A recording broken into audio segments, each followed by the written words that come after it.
మనమంతా కూడా. ఆ స్పీచ్ల్లో ఏ పొద్దు కూడా ఊకదంపుడు ఉపన్యాసాలు ఇస్తూ ఉంటాడు చంద్రబాబు నాయుడు. కానీ చంద్రబాబు నాయుడు పెండింగ్లో ఉన్న ఇన్పుట్ సబ్సిడీ బకాయిలు ఎప్పుడు ఇస్తాడని మాత్రం చెప్పడు. తాను ఇన్సూరెన్స్ రద్దు చేయడం వల్ల, తాను ఇన్సూరెన్స్ కట్టకపోవడం వల్ల నష్టపోయిన ఆ రైతులకు ఎప్పుడు ఆ ఇన్సూరెన్స్ నష్టాన్ని పూడుస్తాడో అని మాత్రం చెప్పడు. ఆయన ఊకుదంపుడు ఉపన్యాసాలన్నీ కూడా వింటూ ఉంటే చివరకు అన్నిటికన్నా ఇంకా బాధాకరమైన విషయం ఏంటంటే పెట్టుబడి సహాయం అంటే క్యాపిటల్ సపోర్ట్ కింద పిఎం కిసాన్ కాక అన్నదాత సుఖీభవ అని పేరు పెట్టి ప్రతి సంవత్సరం 20,000 ఇస్తానన్నాడు.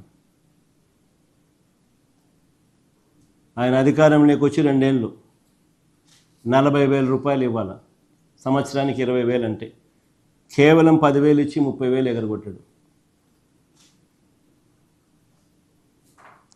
సో రైతుల పరిస్థితి ఏమిటి అని అంటే, ఒకవైపున క్యాపిటల్ సపోర్ట్ అంటే పెట్టుబడి సహాయం రైతులకు దక్కకుండా పోయింది. 40,000 రావాల్సిన చోట 10,000 ఇచ్చి చేతులు దులుపుకేసుకున్నాడు, 30,000 మోసం చేసి. మరోవైపున ఇన్పుట్ సబ్సిడీ ఇవ్వడంలా మా ప్రభుత్వ హయాంలో సమయానికే సీజన్ ముగిసేలోగానే వచ్చే ఇన్పుట్ సబ్సిడీ ఈరోజు రాకుండా పోయింది. మా హయాంలో ఉన్న రైతు భరోసా ఈరోజు కనుమరుగైపోయింది.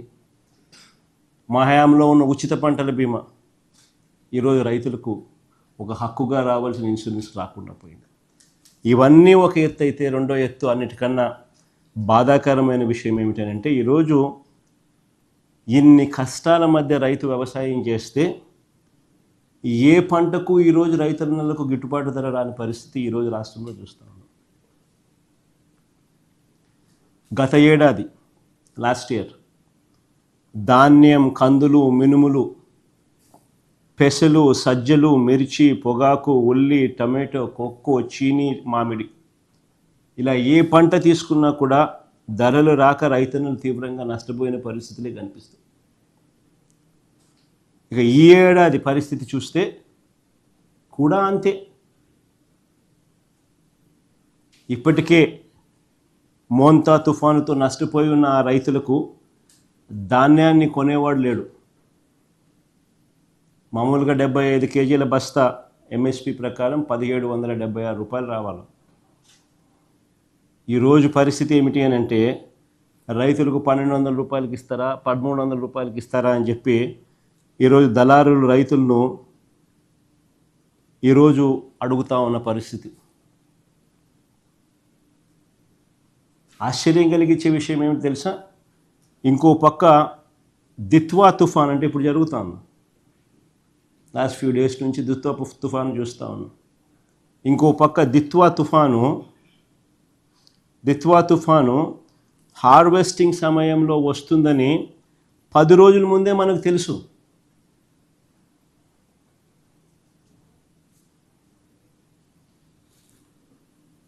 కోసిన పంట కళాల మీదే ఉందని తెలుసు.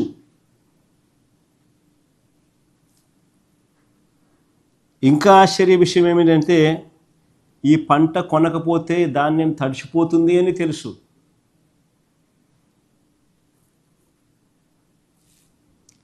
రైతులు ఇప్పుడే దెబ్బతిని ఉండారు. ఈ ధాన్యం మనం కొనుగోలు చేయకపోతే రైతులు ఇంకా నష్టపోతారు అని కూడా తెలుసు. కానీ చంద్రబాబు గారు మాత్రం చోద్యం చూస్తూనే ఉన్నారే తప్ప రైతులను ఆదుకునే కార్యక్రమం ఎక్కడా జరగలేదు. ఒకసారి ఆలోచన చేయమని అడుగుతాను, మీ ద్వారా రాష్ట్ర ప్రజలందరినీ కూడా ఆలోచన చేయమని అడుగుతాను. మా హయాంలో ఇలాంటి పరిస్థితులే కన్నా వచ్చి ఉన్నప్పుడు మా ప్రభుత్వ హయాంలో ఎలా స్పందన ఉండేది అని ఒక్కసారి గుర్తు తెచ్చుకోమని అడుగుతాను రాష్ట్ర ప్రజలు. వార్ ఫుటింగ్ బేసిస్ మీద మొత్తం యంత్రాంగం అంతా పనిచేసి ఉండేది. వెంటనే గన్నీ బ్యాగ్స్, వెంటనే వాటి మీద సప్లై అయి ఉండేది. లాజిస్టిక్స్ కోసం లారీలు వెంటనే రంగంలోకి దిగుండేటివి, ఆర్బీకేలు వెంటనే యాక్టివేట్ అయి ఉండేటివి, పంట కొనుగోలు వర్షానికన్నా మునిపే టక టక టక టక టక టక కొనుగోలు చేస్తుండేవాళ్ళు. ఈ గతంలో జరిగాయి.